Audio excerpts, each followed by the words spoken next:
तुम केवल सपने देखते हो। इस महीने रॉयल्टी पे जाऊंगा, सपना देख लिया, अब 30 दिन तो कुछ नहीं कर रहे, फिर लास्ट दिन जाग रहे, मेरा टारगेट क्यों नहीं पूरा हो रहा। अरे भाई 30 दिन का टारगेट था तो 30 दिन में रोज का टारगेट बनाना चाहिए। रोज में 8 घंटे अगर वर्किंग है तो 1 घंटे का टारगेट बनाना चाहिए। 1 घंटे में रोज क्या क्या करना है ये तुम्हें पता होना चाहिए, तब टारगेट पूरे होते ना। तुम क्या करते, सीधा सपना देख लेते हो, फिर टारगेट होता नहीं, लास्ट दिन में आप धुआं उल्टे पुल्टे काम कर देते। हम नहीं करते थे। हम क्या करते थे, कौन कौन होशियार बच्चे की लिस्ट बनाते थे, कौन कौन किस सब्जेक्ट में होशियार है उसकी लिस्ट भी बनाते थे, और कौन कौन किस चैप्टर में होशियार है उसकी लिस्ट भी बनाते थे। मैथमेटिक्स का एग्जाम आता था तो हम पहले क्लियर कर लेते थे। ट्रिग्नोमेट्री का प्रश्न पूछेंगे तो इसी से पूछेंगे, ट्रिग्नोमेट्री में ये होशियार है, परसेंटेज में ये होशियार है, प्रॉफिट एंड लॉस में ये होशियार है।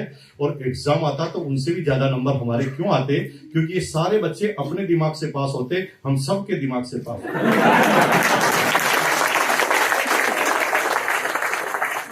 मेरी 4 अपलाइन है। द फर्स्ट इज, पहली अपलाइन है केसी चावड़ा जी, दूसरी है बीसी चावड़ा जी, तीसरी बेहतर कारवा sir, and fourth is Prahlad Rai sir. 4 upline है।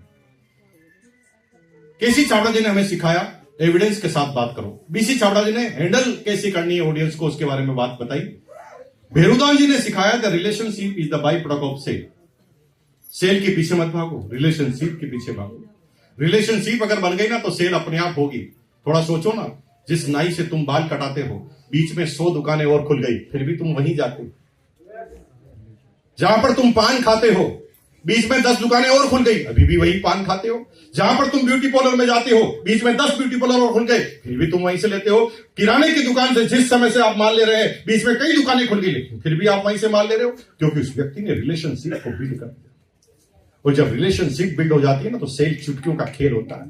थोड़ा सोचो कि आप जिस किराने वाले से सामान लेते हो कैसे रिलेशनशिप बनाता है आपके साथ, है ना। जिस दिन सामान नहीं लेते, आपके हाथ में दोनों हाथ में थैले होते ना, तो कहता है भाभी जी कहां जा रहे हैं, थक जाएंगे, मैं लड़का भेज देता हूं ना, आप जाइए घर पर, आ जाएगा थैला आपके घर। वो इस तरह की रिलेशनशिप बिल्ड कर लेता है कि आप जीवन में दूसरी जगह जाने की सोचते नहीं। लेकिन आपका माल क्यों नहीं बिकता, क्योंकि आप सीधा मुर्गी को हलाल करना चाहते हैं।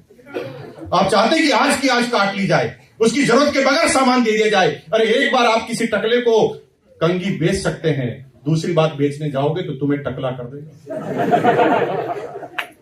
Relationship is the byproduct of sale. Prahlad Rai sir ने हमें सिखाया कैलकुलेशन, कमीशन कैसे आता है, 3 लेवल से रॉयल्टी कैसे आती है, 4 लेवल से टेक्निकल कैसे आता, ये प्रहलाद राय सर ने सिखाया। और चारों अपलाइन से हम चारों बातें सीखे, और चारों अपलाइन से कमीशन में आगे निकल गए। क्योंकि सब लोग चारों बातों में होशियार थे, हम चारों बातों को सीख गए और चारों में होशियार हो गए। बस इतना सा काम आपको करना है, सबसे सीखना है। जो भी सामने आ जाए केवल आपको सीखना है कि मुझे इससे क्या लेना है, और वो चीजें आपको प्राप्त कर लेनी। हर साल पास होते थे, फाइनल एग्जाम भी पास हो गए, जैसे तैसे बीकॉम हो गई। बीकॉम होने के बाद 10 दिन तक तो पिताजी ने कुछ नहीं बोला। पिताजी से हमें बहुत डर लगता था, बहुत ज्यादा डर लगता था, क्योंकि पिताजी ना डिफेंस वाले आदमी थे, डिसिप्लिन वाले, और ऊपर से फुटबॉल के शौकीन। इतने शौकीन थे कि चलते चलते ही लात पड़ती, डर लगता था उनके। दूर से हम 20 फीट दूर से निकलते थे बात करते करते, मतलब को जवाब देना होता तो 25 फीट की कम से कम दूरी बनाते थे, फिर जवाब देते थे, क्योंकि पास में रहेंगे तो किक लग जाएगी, डर लगता था। पिताजी ने कमरे में बुलाया, पैर कांप रहे थे, अब क्या फरमान आएगा।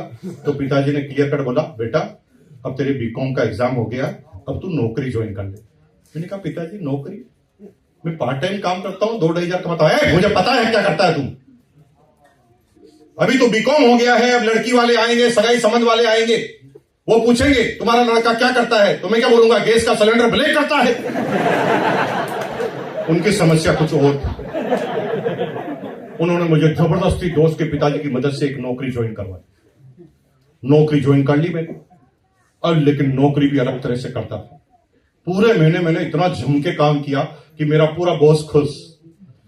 1 महीने बाद सैलरी की बात आई तो मुझे बुलाया गया और कहा शाबाश, वेरी गुड, बहुत आगे जाएगा, सारे नए बीकॉम को हम 700 रुपए सैलरी देते हैं, तुझे 750 देंगे। 2-2,500 रुपए पार्ट टाइम कमा लेता था उस समय। मुझे 12 घंटे के 750 रुपए दिए गए। उसी समय हमने कसम खा ली, बार आते ही हमने हंसकर गाना गाया, तेरी दुनिया में न रखेंगे कदम आज के बाद, नौकरी करेंगे ही, मेरी किस्मत बार बार नौकरी पर ही लेके आती। नौकरी नहीं करेंगे ठान लिया। लेकिन जब घर पर आ रहे थे तो पिताजी का चेहरा सामने आया। पिताजी को क्या समझा, यहां पर साला हमारा दिमाग चलना ही बंद हो जाता था। जब हमारा दिमाग चलना बंद होता था तो हम पड़ोसी के पास नहीं जाते थे, अपने परम मित्र के पास जाते थे। परम मित्र कौन है? अपने दिमाग के पास गया, मैंने दिमाग से बोला अरे भाई नौकरी नहीं करनी है, सोच लिया, लेकिन पिताजी को कैसे समझाएंगे? तो दिमाग ने कहा पिताजी को दुनिया की कोई ताकत नहीं समझा सकती तेरी मां को छोड़कर। दिमाग ऐसे आईडी देता भाई तुम सोच नहीं सकते। अगर तेरी मां को तूने पटा लिया तो पिताजी को अपने आप उस काम में आना पड़ेगा, इसलिए तुम वहां पर संघर्ष कर बेटा, पिताजी की तरफ मत जा। मां मां मां, दुनिया में मां जैसा कोई है ही नहीं। मां कंपैरिजन लेस, पूरी पृथ्वी पर मां का कोई कंपैरिजन नहीं करता कि तेरी मां ऐसी मेरी मां ऐसी। मां तो मां है मेरे भाई। मां का दिल और मां का दिमाग, मेरी की सोच, मां का सोचने का तरीका पूरी पृथ्वी पर बच्चे के लिए उससे बेहतर कोई हो ही नहीं सकता। बच्चे के एग्जाम में कम नंबर आते हैं तो बच्चे का दोस्त नहीं निकालती, वो कहते टीचर को ही नहीं आता। अब ऐसी मां जो इस तरह से सोचे, संभव है भाई? मां की तरह आप कोई सोच नहीं सकते। सोचने का तरीका ही है। मां के सामने कोई आदमी आकर उसके बेटे की बुराई करे, साला गलती सही भी है तो भी सामने वाले की बैंड मां बजा देती है। मां से कंपैरिजन मत कीजिए, मां से पंगा मत लीजिए। मां जैसी सोच ही कभी हो ही नहीं सकती। बच्चा जब नौटंकी करता है ना तो मां को पता है ये नौटंकी कर रहा है, फिर भी उस नौटंकी में उसका साथ देती है। ये वो मां है। इस मां को सलूट करो भाई, मां जैसा पूरी पृथ्वी पर कोई नहीं।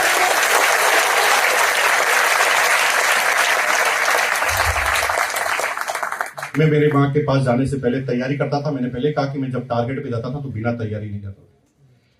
कादर खान को अगर भिखारी बनाना है तो सबसे पहले डायरेक्टर उसकी ड्रेस चेंज करता है और भिखारी जैसी शक्ल बनाता है, तभी लोग कहते हैं भिखारी।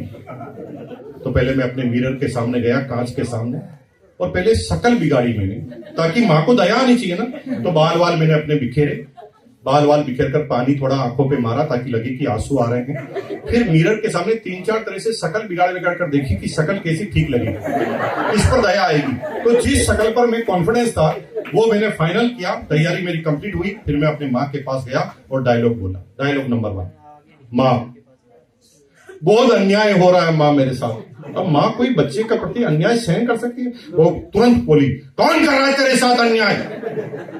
मैंने कहा मां वो मेरा बॉस है ना मां, मुझे 750 रुपए का समझता है मां, क्या मैं तुझे 750 का दिखता हूं? मां ने कहा कौन कहता है तू 750 का है, तू मेरे लिए करोड़ों का है।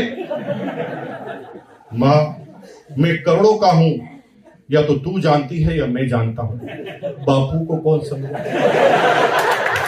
मां को गुस्सा आ गया, तेरा बापू किस खेत की मूली है, आने दे, अभी समझा देंगे उसे। मैं एकदम खुश, एकदम काम हो गया मेरा। अब मां को कल टच ही करना था। मां तो एकदम फायर हो गई, तैयार थी बम फूटने की तरह। तो मां के पास बैठ गए। मैंने कहा जूही बापू आएंगे, हम तुरंत मां को छेड़ देंगे। तो बापू आ रहे कि नहीं आ रहे, हमने पीछे घूमकर देखा तो बापू तो पहले पीछे खड़े थे। पूरी की पूरी वाट लग गई। नौकरी हमें कंटिन्यू करनी पड़ी, लेकिन नौकरी भी अलग तरह से करते थे। सारे बच्चे क्या करते थे, जल्दी काम में फ्री होते, टारगेट पूरा करते और सब लोग चाय की केबिन पे इकट्ठे हो जाते और चाय की केबिन पर इकट्ठे होकर बड़ी बड़ी चर्चाएं करते थे, क्योंकि किसी भी दोस्त की घर पे तो चलती नहीं थी, घर पे तो बीवी की चलती थी। वो बड़ी बड़ी चर्चाएं करते थे, ये विश्व युद्ध होगा कि नहीं होगा, इस बात का वर्ल्ड कप कौन जीतेगा, सरकार किसकी बनेगी, सब फालतू की बातें करते थे। और मुझे भी बुलाते थे, लेकिन मैं नहीं जाता था। मैं जल्दी फ्री होता था तो बॉस की केबिन में जाता था। सब लोग कहते थे मूर्ख आदमी बॉस की केबिन में जाएगा तो बॉस फिर काम बता देगा। मैंने कहा भाई जो सीखना है वही तो सीखेंगे, मुझे चाय बनाना नहीं सीखना तो मैं चाय की केबिन पे नहीं जाता, मुझे बॉस बनना सीखना है तो मैं बॉस की केबिन में जाता हूं, जो मैं जाऊंगा वही सीखूंगा। जिस भी बॉस के केबिन में मैं जाता था उस बॉस के काम हथिया लेता था। 6 महीने बाद बॉस को फ्री कर देता था, बॉस के सारे काम करता था। बॉस इतना खुश होता था कि इंक्रीमेंट पे इंक्रीमेंट लगते थे। पूरे कंपनी के इतिहास में इसे पहली बार हुआ कि 6 साल में 12 इंक्रीमेंट लगे मेरे। 6 साल में 12। 1999 में मेरी सैलरी 13,000 बेसिक थी। डीसी डिस्ट्रिक्ट कलेक्टर की बेसिक सैलरी जब 1997-98 में 9,998 थी, तब मैं 13,000 कमाता था। लेकिन 13,000 पर भी शांति नहीं थी। मेरा बॉस 17,000 सैलरी लेता था, marketing manager, general marketing manager. लेकिन मैं क्या करता था, कंपनी मुझे मार्केटिंग टूर पर भेजती थी, दिल्ली, बॉम्बे, कलकत्ता, चेन्नई। सारे बच्चे है ना घूमते थे, मार्केटिंग के बच्चे। जब एक सारी कंपनी के बच्चे एक सिटी में मिल जाते तो सब खुश होते ना, एक ही बिरादरी के आदमी मिल गए तो सारे खुश होते। सब कहते अरे तू भी यहाँ पर, मैं भी यहाँ पर। फिर आते हैं 8 बजे होटल पर, ढक्कन खोलकर पार्टी करेंगे, ढक्कन खोलकर पार्टी करेंगे। समझाऊं कि समझ गए? I love you. बहुत इंटेलिजेंट लोग हैं आप सब, अपने आप सब समझ आते हैं, मुझे ज्यादा नहीं समझाना पड़ रहा। सब लोग कहते हैं ढक्कन खोलकर पार्टी करेंगे। हम ढक्कन खोल के पार्टी नहीं करते थे। उस जमाने में भी हम क्या करते थे, 50 रुपए जेब से खर्च करते थे, 25 रुपए जेब से खर्च करते थे और सिटी घूमते थे। दिल्ली में आते तो दिल्ली को घूमते, बॉम्बे में जाते तो बॉम्बे को घूमते, मतलब कलकत्ता में जाते तो कलकत्ता को घूमते। कलकत्ता को घूमते वक्त एक ही बात सोचते थे, इस कलकत्ता में ऐसा क्या मिलता है जो मेरे भीलवाड़ा में नहीं मिलता, और जो भीलवाड़ा में नहीं मिलता कलकत्ता से उठा के ले जाऊंगा और भीलवाड़ा में बेच दूंगा, बेच दूंगा, बेच दूंगा, बेच दूंगा, इसको बेच दूंगा, उसको बेच दूंगा, सबको बेच दूंगा। मैं बेचने के अलावा कुछ सोचता ही नहीं। आम आदमी और खास आदमी में अंतर क्या है, यही समझने की कोशिश कीजिए। आम आदमी और खास आदमी में अंतर क्या है, यही मैं समझाना चाहता हूं। मुकेश अंबानी आज भी रात को सोता है तो सोचता है अब क्या बेचूं, साला धनिया बेच दिया, पालक बेच दिया, गोभी बेच दी, अब क्या बेचूं। मुकेश अंबानी आज भी सोता है अब क्या बेचूं, और तुम कहते हो मैं क्यों बेचूं। बस यही अंतर है आप में और कामयाबियों का। लेकिन जो कहता ना मैं क्यों बेचूं, असल में वो बेचता ही है। क्योंकि जहां पर तुम नौकरी करते हो वो नौकरी में पैसा ही तुम्हारे बेचने की वजह से आता है। तुम रेलवे में जॉब करते हो, रेलवे तो बेचता है ना, रेलवे का बिकता है तब तुम्हें सैलरी मिलती है। रेलवे ने तुम्हें बेचने के लिए ही लगाया है। तुम बैंक में जॉब करते हो, बैंक सर्विस बेचता है तब उसका प्रॉफिट आता है, तब तुम्हें सैलरी मिलती है। बैंक तो बेचता ही है और तुम बैंक का बेचते हो इसलिए तुम्हें सैलरी मिलती है। और सेल से ही तो सैलरी बनी है। सेल अगर दूसरों की करते हो तो मिलती है सैलरी, सेल से सैलरी, सेल से सैलरी। लेकिन जब खुद का सेल करते हो तो प्रॉफिट मिलता है। करना है तो खुद का करना, यह हमें उस दिन से पता है। हम कभी 3,000 का चाइनीज सीडी प्लेयर लाते थे, 4,000 में भीलवाड़ा में बेच देते थे। 200 रुपए की हेनरी हिल की शर्ट आती थी, 100 शर्ट एक साथ लाते थे, 300 रुपए में बेच देते थे। क्योंकि भीलवाड़ा में हम एक्सक्लूसिव थे, क्योंकि इतना घूमने का मौका मिलता था। पूरे भीलवाड़ा में किसी के पास इतना घूमने का मौका नहीं मिलता था। मार्केटिंग के आदमी रोज नए स्टेट पे, और ऐसी चीजें भीलवाड़ा में नहीं आ सकती, उनको पोस्टिंग ज्यादा आएगी और हम रेगुलर जाते थे। अब आने जाने का खर्चा तो कंपनी करेगी, साला बिजनेस हमारा हो रहा है। हमने ऐसे कारनामे कर डाले। 13,000 एक्स्ट्रा इनकम होती थी, 13,000 सैलरी, 13,000 एक्स्ट्रा इनकम, 26,000 रुपए पर मंथ। 1999 में 26,000 का मतलब क्या है समझा देता हूं। 1999 में 26,000 का मतलब है आज के 2.25 लाख रुपए। उस समय 26,000 का मतलब था आज के 2.25 लाख रुपए पर मंथ। अब मैं आपसे कहता हूं कि 2.25 लाख रुपए पर मंथ जिसकी सैलरी है उसे आप आरसीएम समझाओ। आप खुद ही कह रहे नहीं समझेगा। क्यों नहीं समझेगा? क्योंकि हमें समझाना नहीं आता। अगर कोई नहीं समझेगा तो मुकेश कोठारी कैसे समझ गए? कोई नहीं समझेगा तो उस समय हमारा बॉस कैसे समझ गया जो उस समय 17,000 रुपए सैलरी कमाता।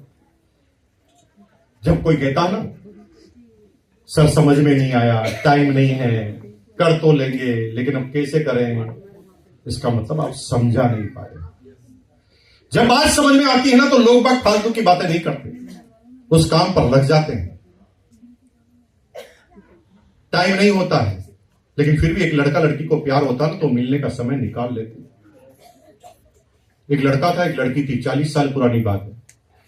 पहले प्यार का प्रोसीजर थोड़ा लंबा था, अभी शॉर्ट नहीं है, सीधा व्हाट्सएप करो आई लव यू, उनसे जवाब आया आई लव यू, काम हो गया। ऐसा नहीं होता था पहले लंबी कहानी चलती थी।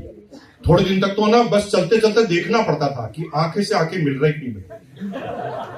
जब थोड़ी थोड़ी आंखें मिलने लगती थी, थोड़ा सा पता चलता था कि सिम्टम्स मिल रहे हैं, तो फिर धीरे धीरे धीरे धीरे चिट्ठी पत्री होती थी। छोटे छोटे चिट्ठी लिखते थे, इधर से उधर फेंकते थे। फिर चिट्ठी पत्री के बाद फिर क्या होता था, कैसेट से, मार्केट में जो टेप आती थी, कैसेट आती थी, उसमें गाने भरवा के लाते थे कि हम आपके बारे में क्या सोचते हैं, और थर्ड पार्टी अप्रोच की जाती थी। अगर आमने सामने घर है तो इधर से गाना बजाया जाता, उधर से भी गाना बजाया जाता, पता चलता था कि कितना प्यार है। और लास्ट में सबका एक ही गाना बजता था, जिंदा रहने के लिए एक मुलाकात जरूरी है।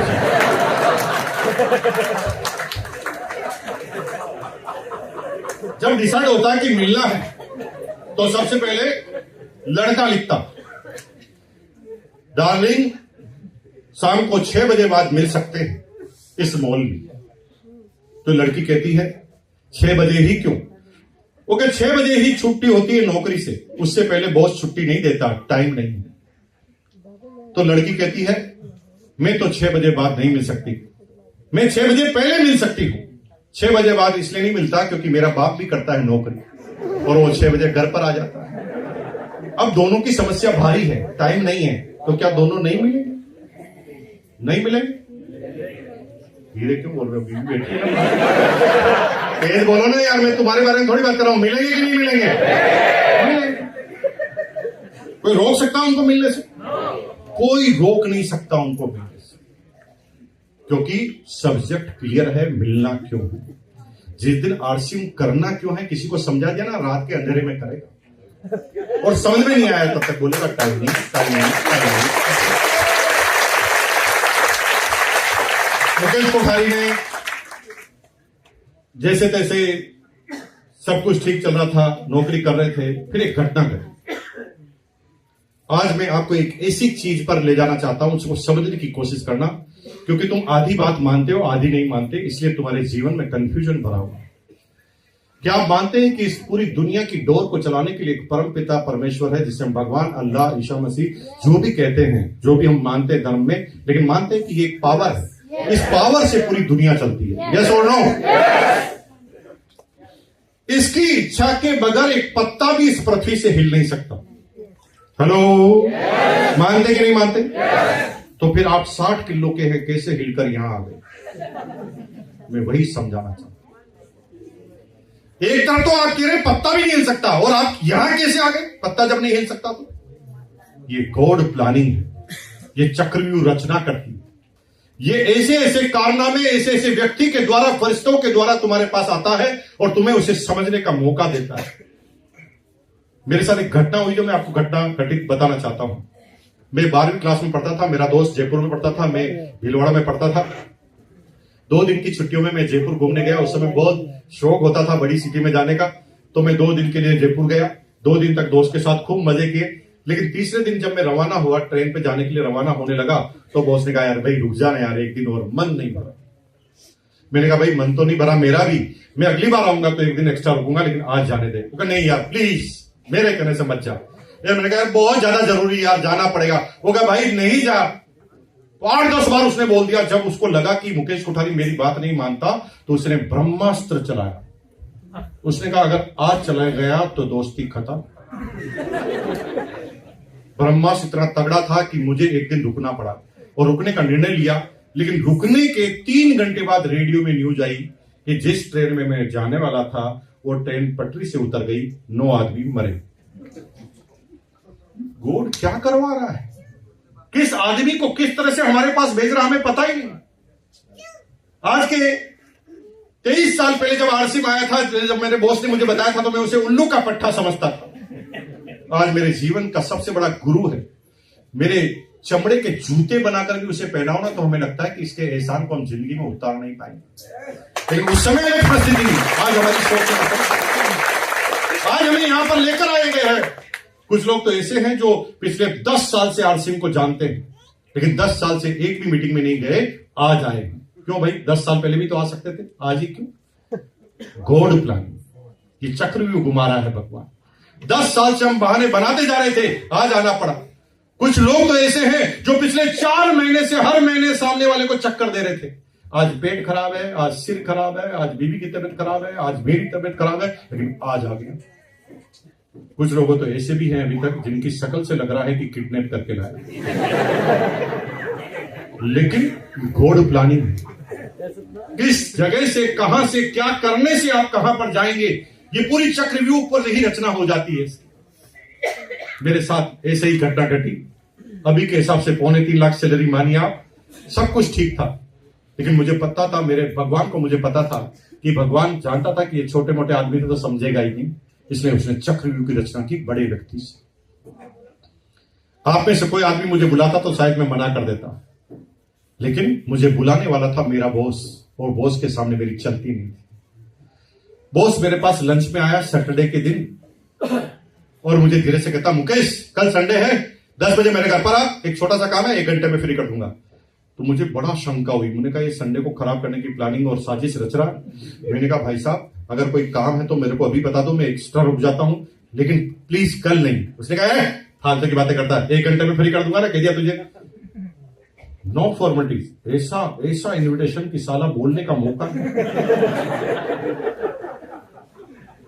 यहां पर भी कुछ लोग ऐसे आए होंगे ना, बहन आ गई, अब भाई कैसे मना करे, भाई आ गया, बहन आ कैसे मना करे, अलग अलग तरीके से मंत्र कर लाए गए, आए हैं, कोई ना कोई तरीका सोर्स निकला है उनका, और वो यहां पहुंच गए। मैं भी पहुंच गया। बीबी को बताया नहीं रात को, नहीं तो रात को बीबी मुझे खूब देर तक सुनाती। सुबह बीबी एकदम स्कूल ऑफिस जाने में मार्केट में जाने का वक्त हुआ, प्लान था कि 10 बजे हम बाहर से निकलेंगे, तो बीबी भी तैयार हो रही, मैं भी तैयार हो रहा हूं।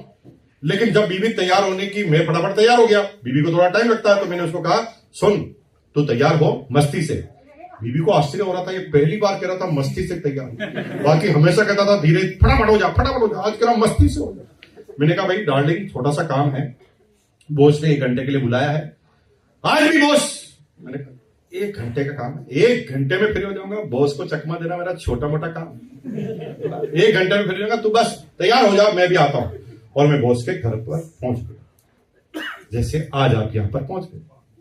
अब घटना घटित होती, देखिए बॉस के घर में 10-15 लोग बैठे थे, आगे चेयर लगी थी, 2-3 ऐसे कार्टून इधर उधर घूम रहे थे जिन्होंने गर्मी में सूट पहन रखे,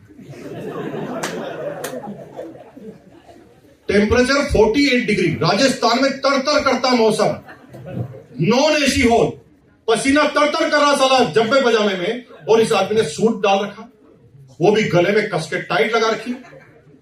मेरे परम मित्र से मैंने पूछा, परम मित्र कौन है? मैंने परम मित्र से पूछा अरे ये किस प्रदेश के आदमी है, इनको इतनी सर्दी क्यों लग रही है? तो परम मित्र ने कहा चुप, माइंड योर बिजनेस, क्या करने आया है उस काम पर ध्यान दे, ये सर्दी में पजामा पहने की चड्डी पहने, तेरे को लेना देना क्या? मेरा बात तो एकदम सही है। फिर मैंने उस बात पे सोचना बंद किया। फिर थोड़ी देर बाद एक कार्टून ने फंक्शन चालू किया, वो आगे आया और आते कहा भाई और बहनों ये जोश का बिजनेस है। मैं और कंफ्यूज हो गया, मैंने कहा ले अब ये जोश का भी बिजनेस करेंगे, तो जोश की पैकिंग कैसे करेंगे, जोश को तोलेंगे कैसे, जोश का हिसाब किताब कैसे होगा, मूर्खों की तरह बात कर रहे हैं, कोई जोश का भी बिजनेस होता है। हम एकदम शांत बैठे रहे, सोच रहे थे कि आगे, क्योंकि परम मित्र से एक बार पहले डांट दिया तो बार बार क्या पूछे। तो फिर दूसरी बात का इंतजार करने लगे, तो दूसरा आदमी आया, दूसरे आदमी ने कहा भाइयों और बहनों ये जोश का बिजनेस है, इसलिए बजाओ ताली। और इतनी हंसी आई, मैंने कहा तू एक लाइन तो बोल तो ताली बजाऊं, साला अभी तक एक लाइन नहीं बोली और कह रहा ताली बजाओ, हम क्या ताली बजाने के लिए पैदा हुए हैं, नहीं बजाएंगे ताली। और मैंने एक ताली नहीं बजाई, और यहां पर भी जो ताली नहीं बजा रहा हूं मेरे को भाई नजर आ रहा, मेरा बिल्कुल सगा भाई, तो भी ताली नहीं बजा रहा, मैं भी ताली नहीं बजा, एक भी ताली नहीं, कोई ताली वाली नहीं। फिर तीसरा कार्टून आया, मेरे आने से पहले यहां पर भी कई कार्टून आए होंगे सभी जगह। तीसरा कार्टून आया, तीसरे कार्टून ने आते ही बोला भाई और बहनों अब हम आपके सामने बुलाने जा रहे हैं इस पृथ्वी के सबसे बड़े कार्टून को, सबसे लास्ट में। यहां सबसे लास्ट में कौन आया? बहुत समझदार लोग हैं, आई लव यू। आज के कार्टून हम ही हैं, जैसे उस दिन के कार्टून थे हमारे ग्रेट ग्रेट अप्लाइन श्रीमान बीसी छाबड़ा साहब, जिसके बारे में आपसे बीसी छाबड़ा जी आए स्टेज पर, 48 साल की उनकी उम्र थी, काला कलर का सूट, गोरा कट, उनका चेहरा, बात करने का स्टाइल, बात करने का ऐसा सलीका था कि साला हंसी मजाक में वो कैसी बातें कर जाते थे, डायलॉग तो उनके मुंह पर रहते थे, बातों बातों में कितने कविताएं बना देते, डायलॉग बनाते थे, बात करने का ऐसा अहम तरीका मेरी जीवन में पहली बार देखा। और भाई साहब मैं तो 1 घंटे बाद भूल ही गया कि मैं क्यों आया हूं, और मैं तो उनको सुन रहा, इतना हंस के सुन रहा, मैं मुस्कुरा रहा, ताली बजा रहा। जब मैं ताली बजाता था ना तो मुझे बॉस मेरे को देख देख के मुस्कुराता था। यहाँ पर भी आप नए हैं और आप मुस्कुराएंगे तो देखना आपको जो लेकर आया वो बहुत खुश होगा। तेरा काम हो गया।